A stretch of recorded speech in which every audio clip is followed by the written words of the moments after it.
Pues bien, iniciamos la sesión de hoy, que sería la tercera sesión de este taller. Va a tratar sobre mamá y papá, pilares insustituibles.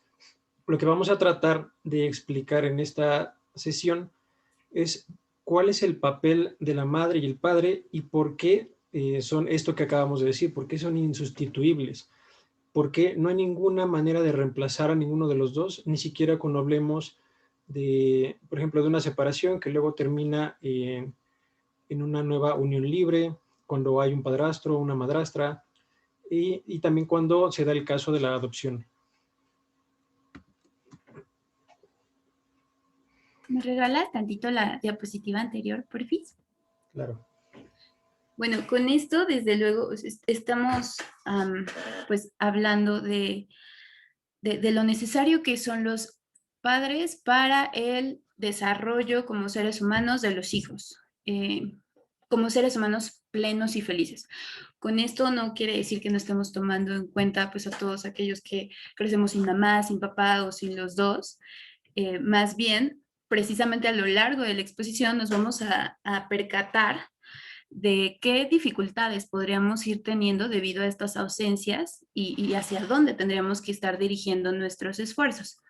Pero, pero es únicamente pues para explicar como la naturaleza de papá y mamá dentro de la familia. Bien, ahora sí, ¿me regalas la siguiente diapositiva, por favor? Bueno, primero vamos a retomar un par de conceptos. Ya habíamos hablado en la sesión anterior respecto al amor, pero ahora vamos a hablar de cómo es que se perfecciona el amor entre un hombre y una mujer. Bien, pues tenemos en el primer punto el matrimonio. Y justo en esta promesa, en esta unión conyugal, pues la unión de los futuros padres, ya hemos señalado anteriormente la relevancia que tiene el reflexionar pues respecto a con quién nos estamos relacionando afectivamente, pues porque eso va a marcar nuestro proyecto de vida.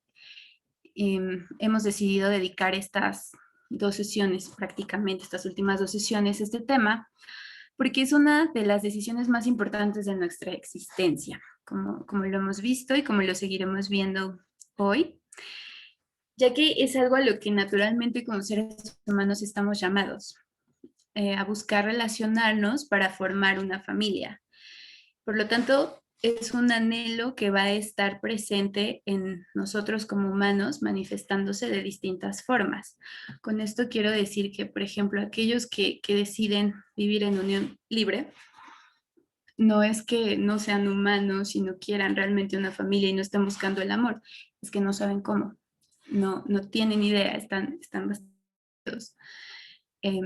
Entonces, justamente por eso vamos a insistir en esta parte, porque si tomamos una mala decisión al respecto y si no nos ocupamos de todo aquello que implica el conocer pues esta decisión, todos los elementos que hay alrededor de ella, el tomarla conscientemente, podríamos hacer de nuestro proyecto de vida un camino con demasiado sufrimiento por haber elegido a alguien igual de confundido, de perdido que nosotros mismos, ¿no? Si nos encontramos en esa situación. Por ejemplo, el tener un hijo con otra persona, pues hace responsables a los progenitores de este ser humano, responsables de por vida. Y si lo único que los une es la paternidad compartida y no es el compromiso mutuo de amarse, el hijo pues va a tener muchísimos conflictos en distintos niveles de su persona. Eh, Entre ellos, pues su concepción, por ejemplo, de sí mismo. Ya veremos más adelante de qué manera influye papá y de qué manera influye mamá particularmente. Y pues también va a influir, por ejemplo, en su desarrollo como ser humano. Bien, bueno, también decimos que esta decisión pues es para toda la vida porque se trata de un compromiso de vida precisamente, una convicción para entregarse mutuamente en amor cada día de su existencia. De manera que, por ejemplo, las circunstancias no van a dictar la permanencia bueno, en este caso, o sea, de que yo esté con mi esposo o no, a excepción, desde luego, pues de la muerte, ¿no? Esa es la única circunstancia que, pues, ni cómo, ¿no? Eh, pero, por ejemplo, si hubiera problemas económicos, si hubiera enfermedad, eso no va a romper esa separación, porque pues una de las características es que el amor une. Y si hay un problema, pues buscamos encararlo y solucionarlo entre los dos. Justamente pues así es como se construye esa base sólida de una familia. Bien, que no, vaya, que el otro, que la otra no va a correr al primer problema que haya y diga como que ya no quiero. Bien, en ese sentido vamos a describir un poco, pues, cuáles son las cosas que unen la relación entre los padres, lo que debería unirlos. Bien, en primer lugar tenemos que, pues, es el amor. El amor se perfecciona en el matrimonio, ya lo mencionábamos, es el compromiso de donarse al otro, pues, mutuamente, de manera plena, de manera profunda.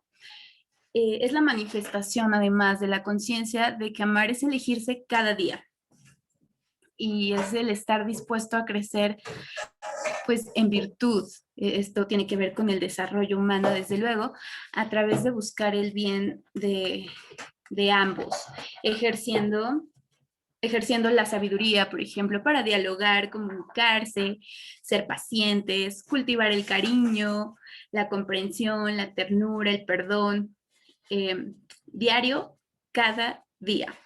Ajá, ese es el compromiso, que, que mañana como que no me dieron muchas ganas, bueno, eso no importa porque puede más la voluntad del compromiso, ¿bien? Porque ya hay una promesa, un pacto, ¿sí? Bien, eh, esta promesa culmina con el pacto del matrimonio y es la base de una relación amorosa para formar una familia. Porque si los padres se aman entre sí, entenderán, van a entender que más bien el amor que le dan a sus hijos es una extensión del amor que se tienen entre ellos. Bien, por eso hay que super señalar que el amor entre ellos, entre papá y mamá, es lo más primordial que se debe cuidar en la familia. De manera que no haya, por ejemplo, un intercambio de roles y se tenga más comunicación, paciencia y cariño con los hijos que con el propio cónyuge. Eso, si bien podríamos decir, ¡ay, qué bonito, quiere mucho a sus hijos! No, es una falta de amor en realidad, porque se estaría trastornando el orden y se estaría haciendo frágil el vínculo más importante que va a sostener a una familia. Ajá, si se sustituye este amor, hacia quién se dirige el amor, por ejemplo. Eh, y pues lo que va a causar el ir en contra del orden, inevitablemente, es el traer sufrimiento, en este caso a todos los miembros. Bien, por eso es importante pues comprender el orden, comprender la naturaleza de aquello a lo que nos referimos. Bien, por otra parte, tenemos la complementariedad. Tenemos que el equilibrio está en la simetría. ¿A qué nos referimos? Bueno, el padre tiene una naturaleza y por definición la madre tiene otra. Eso está muy claro. Ambas, pues desde luego, son distintas naturalezas, por lo tanto, se complementan. Bien, traen el equilibrio, el cual deben poner en armonía al vínculo, como ya mencionamos, que pues va a sustentar a la familia. Bien, o sea, esas diferencias se deben de equilibrar y se deben, claro, con voluntad y con una serie de elementos que se cultivan para que emanen esa armonía hacia toda esa base de la familia. ¿De acuerdo? Lo más importante a destacar, pues es que esta unión de los progenitores debe ser a través de este compromiso de amarse mutuamente. No hay otro más que el matrimonio, ¿bien? Para que puedan transmitirle a sus hijos, pues ese amor, como ya lo mencionábamos, extenderlo, y de esta manera pues los están cimentando en su propio amor. Bien, o sea, si la madre y el padre se aman, eh, han construido este vínculo de manera sólida, ahí es a donde es como si los injertaran a sus hijos, ¿bien? Y dependiendo de cómo esté ese vínculo, pues lógicamente va a ser lo que le van a dar a esos niños. Ajá. Si es en su propio amor mutuo, como ya lo hemos visto, pues los van a guiar en el desarrollo respecto a su propia dignidad como seres humanos para vivir como personas felices. Bien, por último, tenemos un término, el derecho natural. Bien, se refiere a la aplicación de los deberes para con una persona de acuerdo a su naturaleza. Ajá. Solo los seres humanos somos objetos del derecho natural, bien, dada nuestra naturaleza, es decir, nuestra constitución como personas. Es un tema un tanto extenso, del cual, por cierto, tenemos un video, les podemos dejar el enlace en la descripción, donde explicamos a qué nos referimos con este término que tiene que ver con cosas ontológicas. Pero ahora basta señalar que pues es evidente que las características del ser humano no las tiene ningún otro ser. Bien, entonces si nos quedamos con eso vamos a poder como seguir el por qué los seres humanos somos los únicos objetos de derecho natural. Bien. Por ejemplo, los animales y las plantas pues no son seres humanos, no son objeto de derecho, pero sí lo son de nuestras obligaciones. Por ejemplo, un humano está facultado para saber que es necesario respetar y cuidar los animalitos y las plantitas. Ajá. Ahora, ¿cómo se aplica este concepto a lo familiar? Bueno, por ejemplo, los bebés por naturaleza, ¿qué es lo que necesitan? Atención, protección y la guía de los padres, ¿no? Para que, la guía de los padres, bien. En este caso, el objeto de análisis pues es el bebé. Ahora, y si su naturaleza dicta que requiere unos padres para ser quien es y quien puede llegar a ser, es decir, un niño felizmente desarrollándose, el derecho de todo bebé pues es el tener unos padres que le amen, es decir, que le cuiden, que le guíen en su desarrollo como un ser humano pleno. Ajá. Bien. Bueno, recordamos que la naturaleza del objeto es la que dicta los derechos, ya sea en forma de deberes para con el objeto u obligaciones, como en el caso del respeto y cuidado de los animales. En ese caso se manifiesta con obligación, ¿no?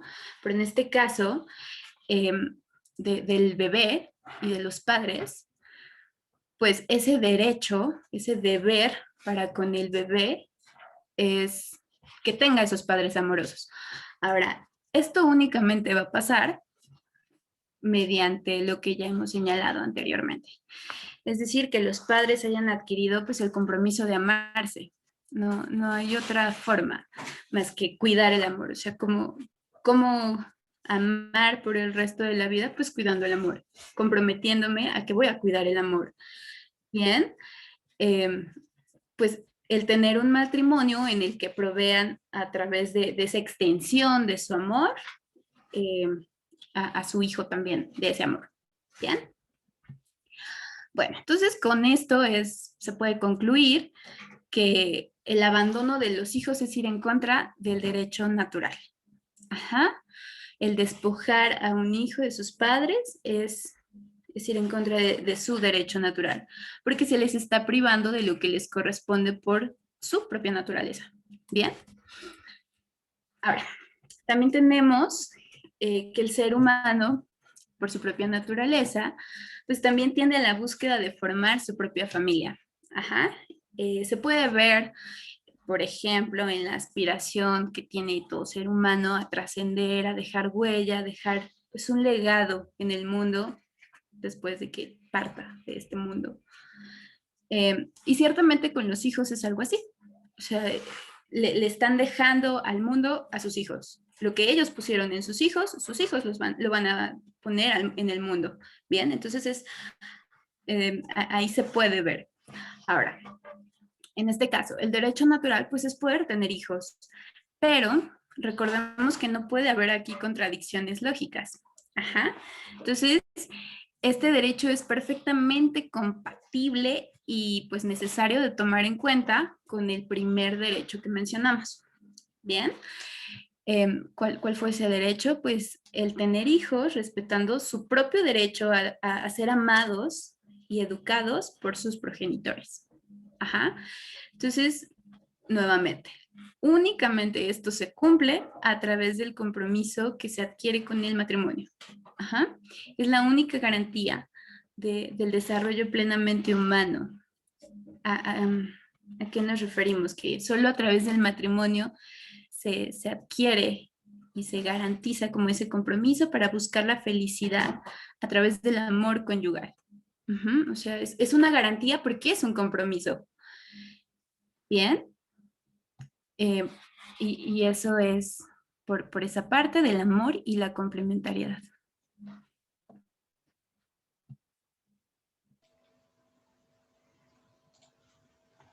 Bien, pues respecto de esto último que nos hablaba Giovanna acerca del derecho natural, en este caso aplicado directamente o concretamente en los derechos de las personas para tener hijos o los derechos de los hijos para tener padres, aquí podemos mencionar algo que se está dando mucho hoy, que es esa tendencia por parte de muchos jóvenes.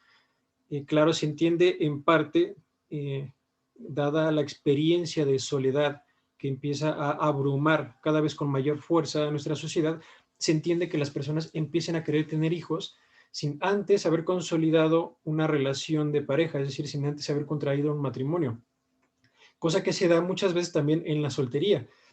¿Qué tiene que ver con esto del derecho? Bueno, pues lo que se tiene que resaltar es que cuando una persona soltera, sea hombre o mujer, desea tener un hijo en su soltería, es decir, conservando su soltería sin contraer matrimonio, sin siquiera pensar en tener una pareja, sino que solo tener al niño o la niña, lo que estaría haciendo es violar a priori, es decir, previamente, desde antes del nacimiento del niño, lo está privando de su otro padre. Es decir, una mujer lo estaría privando del padre o un hombre lo estaría privando de su madre. Con eso debe entenderse que estaría violando, desde antes del nacimiento del niño, estaría violando su derecho a tener un padre y una madre. Y bien, ahora pasemos a la segunda parte de esta exposición, que es acerca del carácter parental.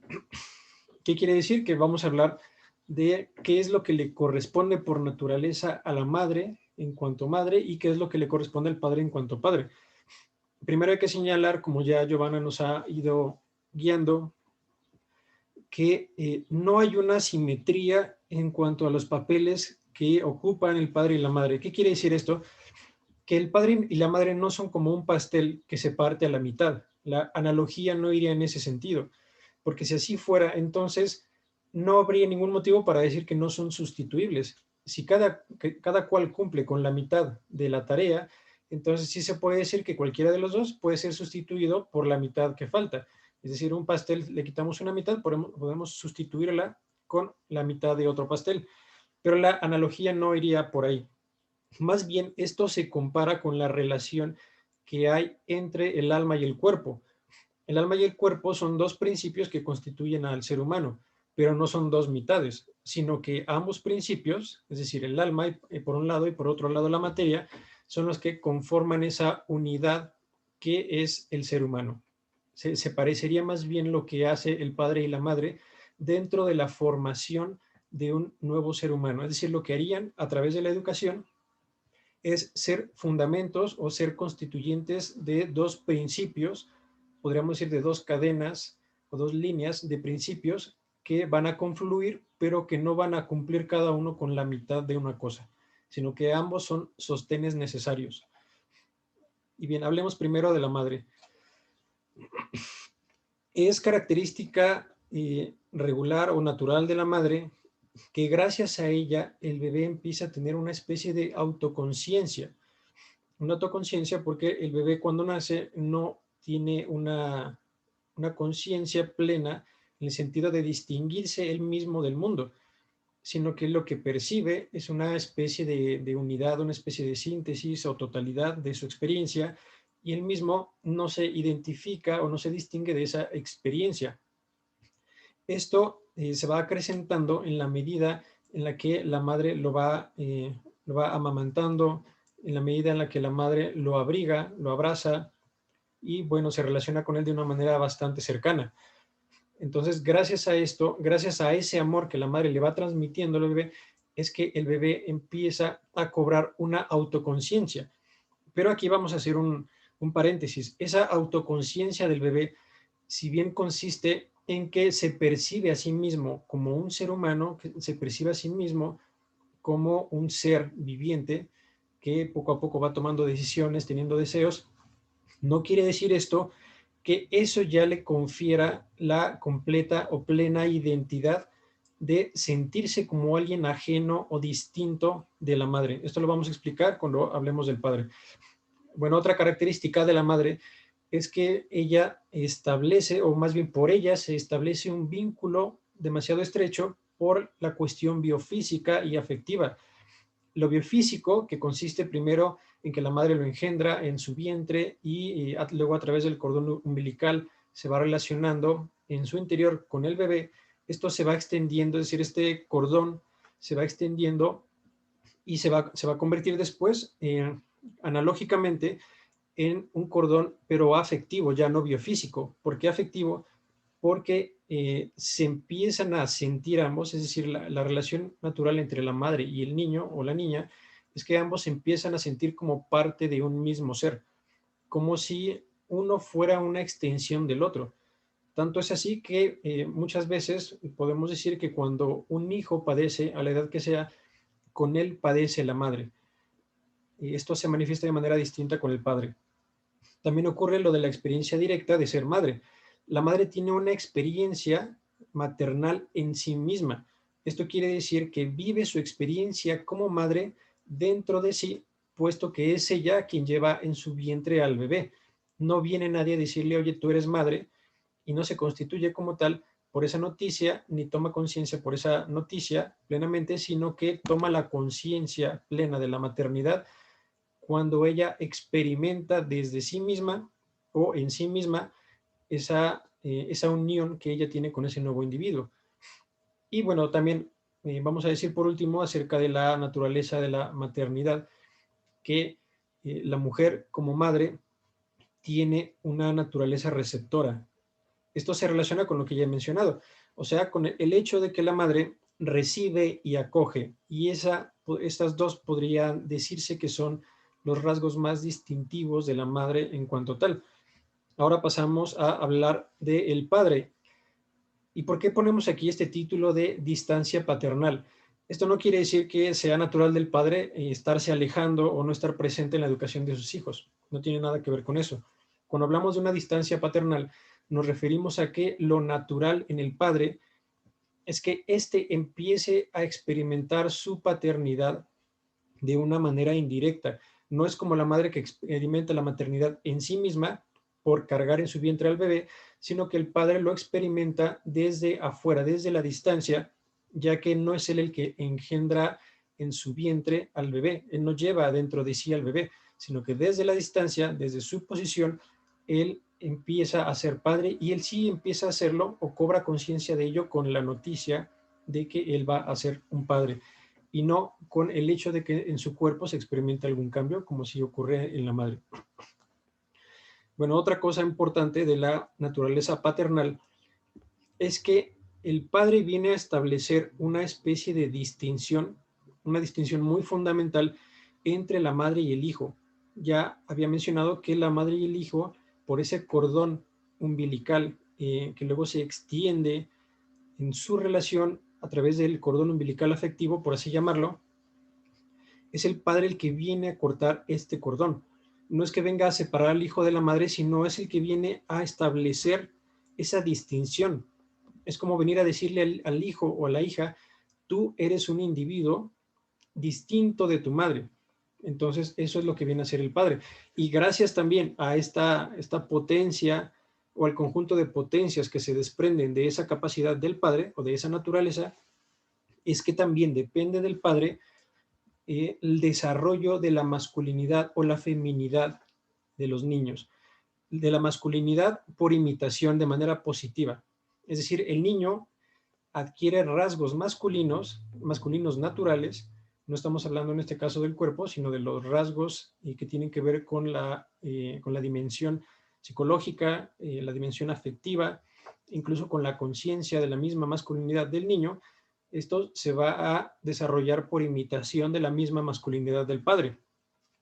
¿Y por qué del padre también depende la feminidad de la niña? Porque la niña aprende sobre feminidad por contraste, de manera negativa, ya no imitando al padre, sino más bien aprendiendo del padre y de su masculinidad qué es lo que ella no debe desarrollar como mujer, como niña. Y por último, vamos a mencionar que así como la mamá tiene una naturaleza receptora porque ella recibe y acoge, el padre tiene una naturaleza emisora.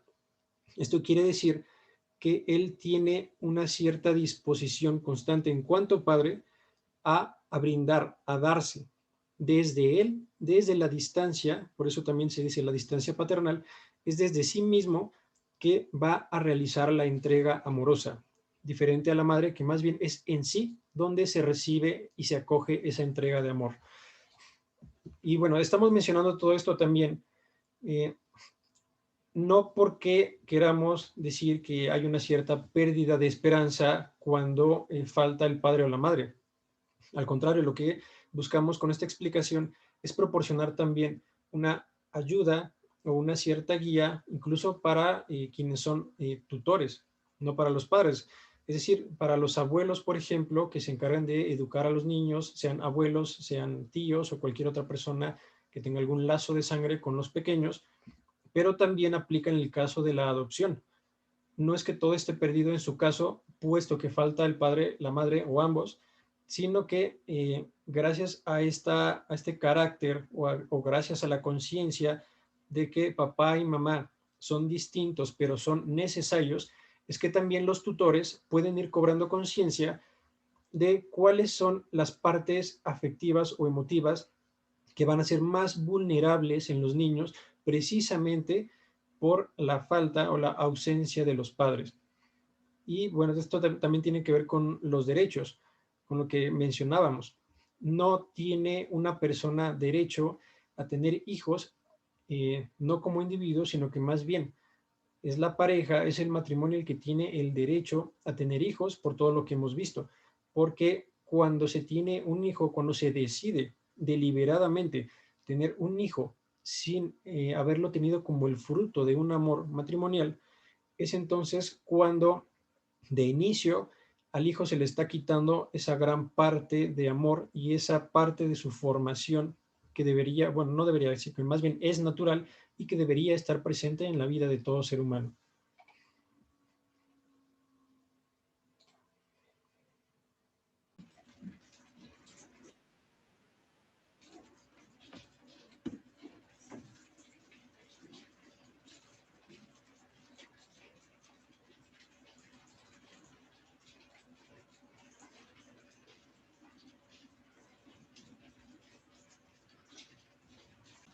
Mi ilusión con las preguntas.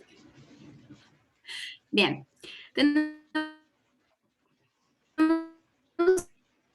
que el derecho a no es algo en lo que todos estemos capacitados únicamente porque así sea debido a la biología, sino que se adquiere a través de adquirir este compromiso para generar un vínculo con el cónyuge que les va a brindar a ellos la posibilidad de crecer y desarrollarse como seres humanos en amor. La única forma de educar a un ser humano es así, con amor, y ese vínculo base se genera únicamente a través del pacto, del compromiso que se adquiere en el matrimonio. En segundo lugar, vamos a decir que la madre es una figura de calidez, de cuidado, de amor y caridad. Es decir, la madre es la encargada de transmitir estos elementos y estos valores. Por lo tanto, se puede decir que ella es un signo del ser. ¿Por qué del ser? porque ella es la que le transmite al hijo a través de su cuidado la valoración o el deseo de afianzarse en el ser, es decir, de conservación. Por su parte, el padre es la figura de autoridad y protección, referente de identidad, es el signo del hacer. Justamente nos enseña, nos muestra cómo relacionarnos con aquello que hay en el mundo, cómo emprender, cómo enfrentarnos a distintos objetos que se nos van presentando. Y por último, la función natural de cada cual, es decir, del padre y de la madre, es específica y es distinta de ellos. Es la razón por la que se dice que es complementaria. Y también es la misma razón por la que no se puede sustituir ninguno de los dos.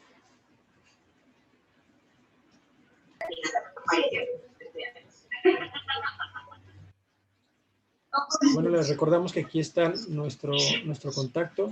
En caso de que les interese hacernos alguna pregunta o algún comentario sobre los temas que estamos abordando.